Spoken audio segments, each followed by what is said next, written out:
நானும் ஏன் ஒரு வாழ்க்கை துணைவியை தேடிக்கப்படாது? அட்ரா சக்கண்ணா ஓசி சட்டை உடம்புல ஏறின உடனே ஐடியா எல்லாம் சேஞ்ச் ஆகுதா? இங்க மாத்திரம் சட்டம் என்ன வாழலாம்? அந்த பிரகாஷ் கொடுத்தது நம்மளோட இருக்கோம். அப்படியா? என்ன ஐடியா சொன்னா ஆச்சரியப்பட போறேன், ஸ்தம்பிச்சு போறேன். தம்பிக்க மாட்டேன் சொல்லு. நம்ம குழந்தை கீதா இல்ல, அது பச்சை குழந்தையாச்சே. பாய் அது இல்ல. அவ அம்மாவை பத்தி என்ன நினைக்கிறேன்? பாவம், நெத்தியில மட்டும் பொட்டு இருந்தா புண்ணியவதி. அந்த பொட்டை நான் வச்சா, நல்ல இவ்வளவு மல்லிப்பூ அள்ளி தலையில வச்சா மகாலட்சுமி. அந்த மல்லிகைப்பூவை நான் வச்சா, அது ரெண்டுமே இல்லாம அலங்கோலமான அழகியா. டேய், அந்த இளம் விதவைக்கு ஏண்டா ஒரு எதிர்காலம் அமையக்கூடாது? நீ சொல்றாலும் முடியாது. எனக்கு தான் ராணி இருக்கிறாள. அந்த குழந்தைக்கு நான் ஏன் ஒரு தந்தையா விளங்கக்கூடாது? ஓஹோ, குழந்தை ஃபாதர் சென்டிமெண்ட போட்டு அப்படியே அந்த வீட்டுல ரவுண்ட் அடிக்கலான்னு பாக்குறியா? பச்சையா அந்த அம்மா போய் கேட்டுறா. உனக்கு பச்சை பச்சையா சொன்னாதான் புரியும். இன்னைக்கு எப்படியா அவளை தைரியமா கேட்டுறதா இருக்கிறேன்.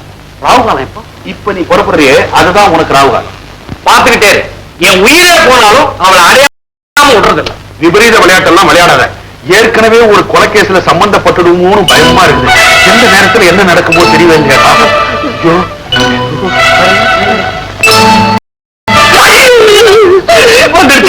போலீஸ் நாய் வந்துருச்சு. நம்ம அந்த பணத்தை தொட்டே இருக்க கூடாது. அந்த ரூமுக்கு நாம் போயிருக்கவே கூடாது.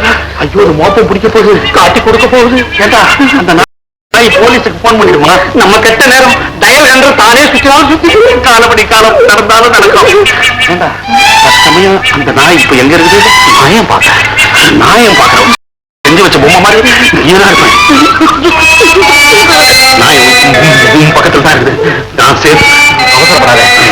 ஒரு தப்பி உன் மடியில உட்காந்துச்சுன்னா போலீஸ் ஒன்னே தான் பிடிக்கும். அதெல்லாம் எங்கிட்ட நடக்காது.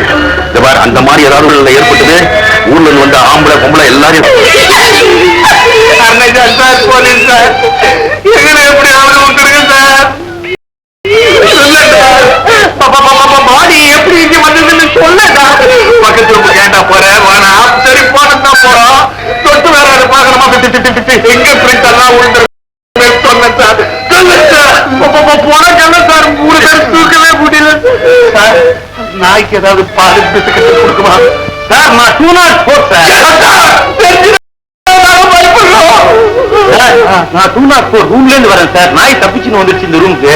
அது பிடிச்சிட்டு ஏதோ ஏசிய போட்டு குளிர் ஜாஸ்தி ஆச்சேன்னுட்டு கதவை திறந்து வச்சா முதல்ல நாயை விட்டீங்க, பின்னால நீங்க வரீங்க. இதெல்லாம் நியாயமா? என்ன கிண்டலுக்கு இருக்கு சார்? தொந்தரவுக்கு மன்னிக்கணும் சார். என்ன தொந்தரவு?